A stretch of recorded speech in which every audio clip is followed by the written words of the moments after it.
Donc, bonjour à tous. Aujourd'hui, nous allons voir l'espérance mathématique, l'espérance de gain ainsi que l'équité. Donc, l'espérance mathématique, il s'agit de ce qu'on peut espérer obtenir en moyenne pour chaque essai après avoir répété une expérience aléatoire un très grand nombre de fois. Donc, l'espérance, vous avez déjà entendu l'espérance de vie augmentée, blablabla. Bla, bla, bla, bla. Donc, l'espérance de vie, c'est une espérance mathématique. Donc, on prend, c'est comme si on prenait toute la population, puis on faisait une moyenne des âges de la population, mais ça, c'est l'espérance de vie. Donc, pour la calculer, on multiplie chacune des valeurs possibles par la probabilité d'obtenir cette valeur, puis ensuite, on les additionne toutes. Donc, par exemple, un écologiste a recueilli des données sur l'âge au décès des cerfs de Virginie d'une région donnée. Quelle est l'espérance de vie des cerfs de Virginie de cette région? Autrement dit, j'ai 480 cerfs.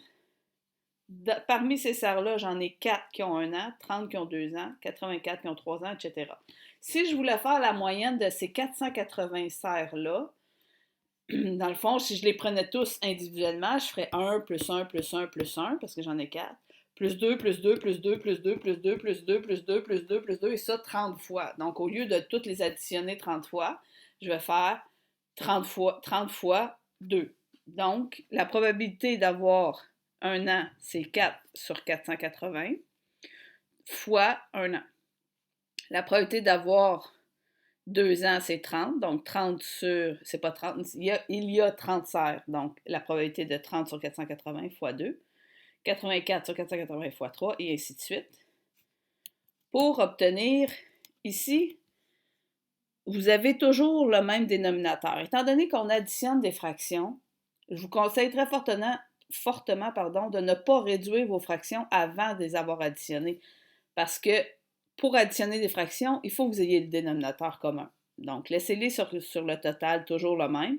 Après, vous allez juste avoir à faire 4 fois 1, 4, 30 fois 2, 60, 84 fois 3, etc. Le tout sur 480. Donc, on additionne et après, on fait la division. Puisque ici, c'est une espérance de vie, c'est un nombre d'années, on ne dira pas 3/4 d'année ou 4 tiers d'année. Donc, on calcule et la réponse est 4,54 ans. Toujours arrondir à au moins 2 chiffres après la virgule. L'espérance de gain. L'espérance de gain, c'est lorsqu'on a l'espérance mathématique dans un contexte de jeu où on peut gagner quelque chose et perdre. Si on peut juste gagner, c'est une espérance de mathématique de base, mais si c'est une espérance de gain, c'est si on peut gagner ou perdre quelque chose. Donc, pour la calculer, on prend toutes. Donc, si j'ai 4 façons différentes de gagner, je vais prendre la probabilité de gagner de la première façon fois le gain net, plus la probabilité de gagner de la deuxième façon fois le gain net, plus la probabilité de gagner de la troisième façon, etc. Et après, à la fin, je vais faire plus la probabilité de perdre fois la perte. Donc, le gain net, c'est ce que tu vas gagner moins la mise initiale. Dans ta mise initiale, c'est ce que ça t'a coûté pour jouer. Par exemple, si tu vas au dépanneur t'acheter un billet de loterie, ben le coût de ton billet de loterie, c'est comme ta mise. Parce que c'est ce que ça te coûte pour jouer. Donc, si ça t'a coûté 2$ pour ton billet de loterie, puis que tu as gagné 20$, ben au bout du compte, ton gain net, il est seulement de 18 parce que ça t'a coûté 2$ pour pouvoir jouer. OK? Dans certains cas, on va vous dire que votre mise vous est redonnée si vous gagnez. Donc, à ce moment-là, vous avez le gain net, c'est la même chose que le gain brut. Vous gagnez tout. Donc, si vous avez payé 2$ pour jouer, vous gagnez 20$, mais on vous remet votre mise. C'est comme si on vous remettait 22$. Donc, vous n'avez pas. Votre gain net est quand même de 20. Et la perte, c'est ce que vous avez payé pour jouer. Donc, par exemple, une compagnie de loterie a mis sur le marché un nouveau billet de loterie instantané.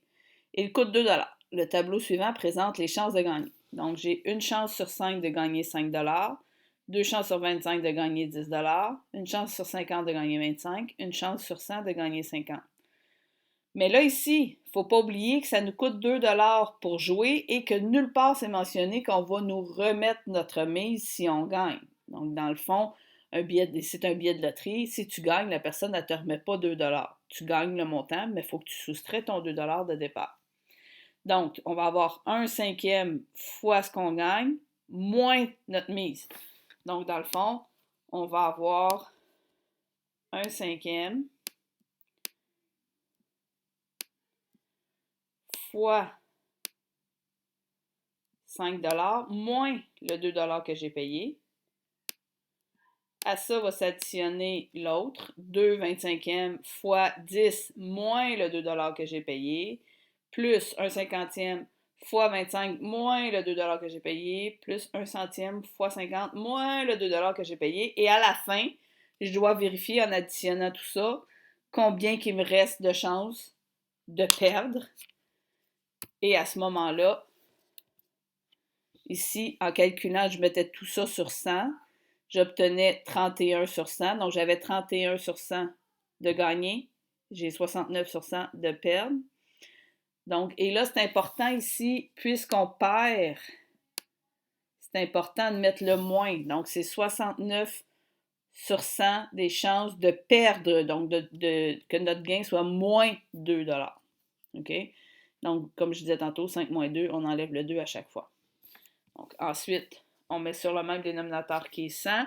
Ici, pour arriver de 5 à 100, j'ai multiplié par 20. Donc, je vais multiplier par 20 mon numérateur, fois 3. Ici, pour arriver, j'ai fait fois 4. Donc, 4 fois 2, 8. 10 moins 2, 8. Pour arriver de 50 à 100, j'ai fait fois 2. Donc, 1 fois 2, ça fait 2. 25 moins 22. 25 moins 2, pardon, 23. Et ici, il est déjà sur 100. Et là, je n'ai plus qu'à faire mes calculs. Et j'obtiens 80 sur 100, donc 0,8. On n'oublie pas, c'est une moyenne. Donc, c'est si je joue à ce jeu beaucoup de fois, je peux espérer gagner en moyenne 0,8. Donc, c'est de l'argent. Donc, on doit donner absolument 2 chiffres après la virgule. 0,80 $. OK? Donc, vraiment, ça veut dire si je le faisais un très grand nombre de fois, je peux espérer en moyenne. Donc, c'est sûr que si je joue 5000 fois, je peux perdre 4999 fois, puis une fois, je peux gagner 1000 $. Sauf que dans tout le jeu, ça me fait en moyenne 80 sous à chaque fois. L'équité. Donc, l'équité, c'est quand on vous demande est-ce qu'un jeu est équitable, est-ce que ce jeu, comment il faudrait rendre ce jeu équitable. Équitable, ça veut dire que j'ai autant de chances de perdre que de gagner. Donc, c'est pas plus favorable ou défavorable.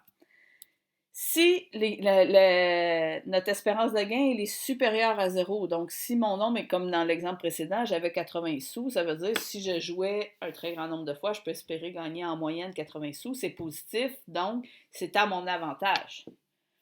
Tandis que si c'est inférieur à 0, si j'obtiens moins 50 sous, bien, ça veut dire que si je jouais un très grand nombre de fois, en moyenne, je perdrais 50 sous à chaque fois, donc c'est à mon désavantage.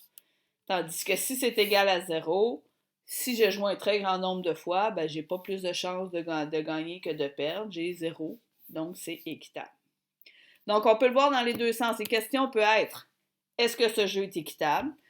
Donc si j'ai comme exemple, dans une foire, on propose un jeu dans lequel une personne doit piger une carte dans un paquet de 54 cartes. Si la personne pige un as, elle gagne 10 $. Si elle pige un joker, elle gagne 20 $. Si elle pige n'importe quelle autre carte, elle ne gagne rien. Si une participation à ce jeu coûte 1 $, ce jeu est-il équitable? Donc, premièrement, on a 54 cartes au lieu de 52 puisqu'on a inclus les jokers. On nous dit, si on pige un as, on gagne 10 $. Si on pige un joker, on gagne 20 $. Mais sinon, on ne gagne rien et ça en coûte 1 $ pour jouer. Donc, la première chose à se demander, est-ce qu'on remet la mise ou pas? Est-ce que c'est dit qu'on nous remet notre mise? Non. Donc, il ne faut pas oublier d'enlever ce qu'on paye pour jouer. Donc, j'ai un as gagne 10 $. C'est quoi la probabilité de piger un as? C'est 4. J'en ai 4 dans mon jeu. 4 sur 54 fois 10 moins 1. Parce que je dois enlever ce que je paye, on ne me remet pas ma mise.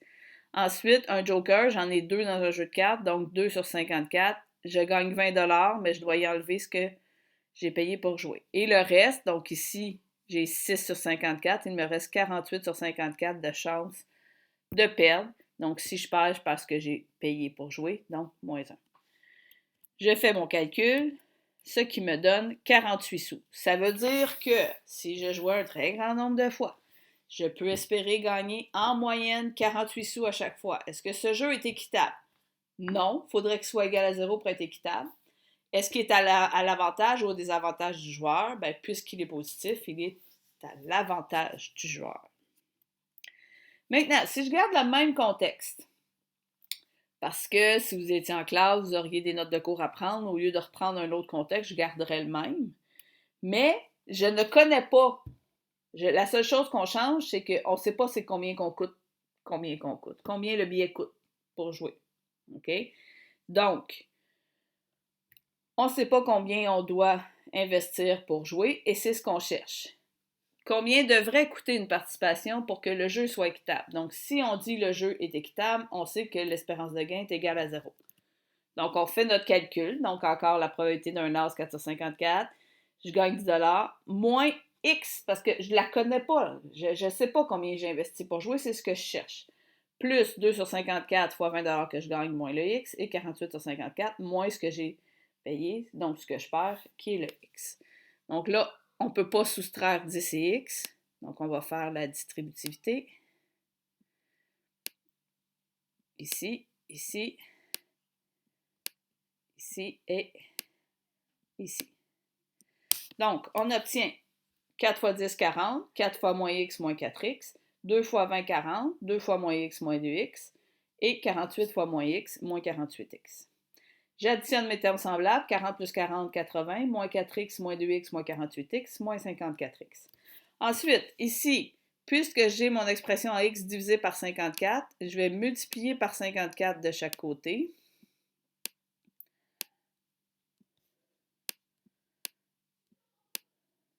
0 fois 54, ça demeure 0. Et ici, fois 54 divisé par 54 s'élimine. Donc, j'obtiens 80 moins 54x est égal à 0. Okay, ici, on voit dessus que c'est un fois, là. You.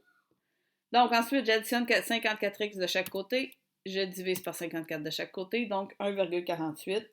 Le coût de participation devrait être de 1,48 $, mais dans un contexte comme aujourd'hui où les 1 sou n'existent plus, dans un examen, j'aurais accepté 1,50 $. Et voilà!